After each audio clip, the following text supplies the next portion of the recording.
Before you begin, remove the base enclosure and battery. Removal. Remove the 2mm P1 Phillips head screw that secures the solid-state drive to the notebook and allow it to release to the spring tension position. Grasp the solid-state drive by the edges and pull gently to remove it. Reverse this procedure to install the solid-state drive.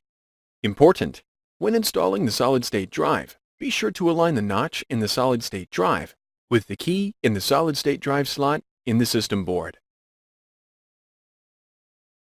Thanks for watching. Please click subscribe for more videos and weekly updates.